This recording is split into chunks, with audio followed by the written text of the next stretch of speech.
मुख्यमंत्री केशव प्रसाद मौर्य ने कहा कि अखिलेश यादव ने मोहम्मद अली जिन्ना को आजादी में योगदान कराने वाला बताया, जिसकी वजह से देश का विभाजन हुआ। विभाजन के कारण लाखों की संख्या में हिंदुओं का कत्लेआम हुआ और उस कत्लेआम के बाद वो मोहम्मद अली जिन्ना के बारे में ये कहते हैं कि उन्होंने आजादी में योगदान दिया, तो वो अपनी पार्टी का नाम समाजवादी से जिन्नावादी पार्टी कर ले और अपना नाम अखिलेश अली जिन्ना कर ले, तब भी समाजवादी पार्टी की वापसी उत्तर प्रदेश में नहीं होने वाली। उप मुख्यमंत्री आज कार्यकर्ताओं को संबोधित करने के बाद प्रेस से बातचीत में उन्होंने शिक्षा मित्र के संबंध में पूछे गए सवाल के उत्तर में कहा कि उसकी कमेटी गठित है, जल्द ही निर्णय लिया जाएगा। अभी तक जब से भारतीय जनता पार्टी की सरकार ने शपथ लिया है, लगभग 494 काम 66 किलोमीटर 514 करोड़ की लागत, और इसका पूरा डेटा मैं अभी आप सबको दिला दूंगा, इसका एक एक नहीं पढ़ता हूं। तो यहाँ विकास की परियोजनाओं की सौगात भी मैं लेकर के आया। साथ ही यहाँ भी मैं बहराइच की धरती से, चूंकि महाराजा सुहेलदेव जी की धरती है, और आज मुझे उनको माला पहना करके उनको प्रणाम करने का, उनका आशीर्वाद लेने का भी अवसर मिला है। 2022 का जो विधानसभा चुनाव है, इस चुनाव में भारतीय जनता पार्टी एक बार फिर से उत्तर प्रदेश में 300 से अधिक सीटों पर विजय प्राप्त करेगी, जिसमें बहराइच की जो सीटें हैं 2017 में हम 6 जीते थे और यहाँ 7 सीटें हैं।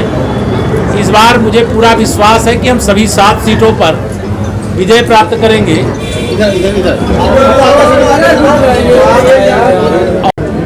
मैंने पहले भी बताया, आज बहराइच में बोल रहा हूँ, इसलिए अखिलेश यादव जी ने मोहम्मद अली जिन्ना को आज़ादी में योगदान करने वाला बताया, जिसके कारण से देश का विभाजन हुआ। विभाजन के कारण लाखों की संख्या में हिंदुओं का कत्लेआम हुआ, और उस कत्लेआम के बाद वो मोहम्मद अली जिन्ना के बारे में ये कहते हैं कि उन्होंने आज़ादी में योगदान दिया, तो अब अपनी पार्टी का नाम समाजवादी पार्टी से जिन्नावादी पार्टी कर लें और अपना नाम भी अखिलेश यादव जी की जगह अखिलेश अली जिन्ना कर लें, तभी समाजवादी पार्टी की वापसी नहीं होने वाली है उत्तर प्रदेश की राजनीति में। तो सर, एक बार फिर से उत्तर प्रदेश में शपथ लेगी केंद्र और प्रदेश की दोनों, माननीय मोदी जी के नेतृत्व में केंद्र सरकार और आदरणीय योगी आदित्यनाथ जी के नेतृत्व में प्रदेश सरकार, दोनों सरकारें मिलकर के देश और प्रदेश के विकास, केंद्र के माध्यम से तो पूरे देश का विकास है, लेकिन केंद्र के सहयोग से प्रदेश के भी विकास को पंख लगे हैं। बहुत तेजी से विकास हुआ है। 1.5 वर्ष तो हमारा कोरोना की भेंट चढ़ गया, लेकिन इसके बाद भी हम लोगों ने विकास की गाड़ी को रुकने नहीं दिया है।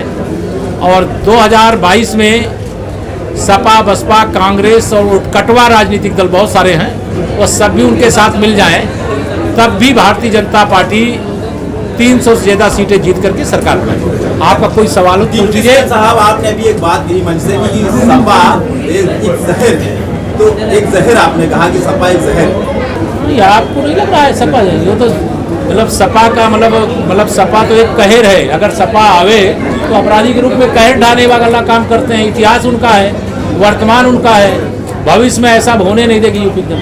60% हमारा और 40 में भी हमारा हिस्सा। मैंने कहा 100 में से 60%, क्योंकि हम जातिवाद की राजनीति नहीं करते, हम विकासवाद की राजनीति करते हैं। इसलिए 60% वोट हम लोग पूरा विश्वास रखते हैं कि इस बार यूपी में भाजपा को मिलेगा, और 40% वोट जो हमारे विपक्षी साथियों को मिलता है, इस बार उसमें से भी भाजपा के लिए वोट मिलेगा, ऐसा भरोसा है। कृषि कानून वापस लिए गए हैं, उसके बाद भी किसान एमएसपी की मांग को लेकर लगातार आंदोलन कर रहे हैं। देखिए, मुझे लगता है कि कृषि कानून की वापसी का जो विषय था, माननीय देश के प्रधानमंत्री जी ने स्वयं सामने आकर के देश को संबोधित करते हुए उसकी घोषणा कर दी है, और आंदोलन कृषि कानूनों को लेकर था, और बाकी किसानों के हित में हमारी केंद्र और प्रदेश दोनों सरकार समर्पित है। किसानों की आमदनी बढ़े, उसके लिए जो भी आवश्यक होगा वो करेंगे, लेकिन बाकी जो नीतिगत निर्णय हैं जो केंद्र सरकार के आधार पर होना, उस पर मेरे द्वारा कुछ बोला जाना उचित नहीं। मैंने पहले भी बताया, आज बहराइच में बोल रहा हूँ, इसलिए अखिलेश यादव जी ने मोहम्मद अली जिन्ना को आज़ादी में योगदान करने वाला बताया, जिसके कारण से देश का विभाजन हुआ। विभाजन के कारण लाखों की संख्या में हिंदुओं का कत्लेआम हुआ, और उस कत्लेआम के बाद वो मोहम्मद अली जिन्ना के बारे में ये कहते हैं कि उन्होंने आज़ादी में योगदान दिया, तो वो अब अपनी पार्टी का नाम समाजवादी पार्टी से जिन्नावादी पार्टी कर ले।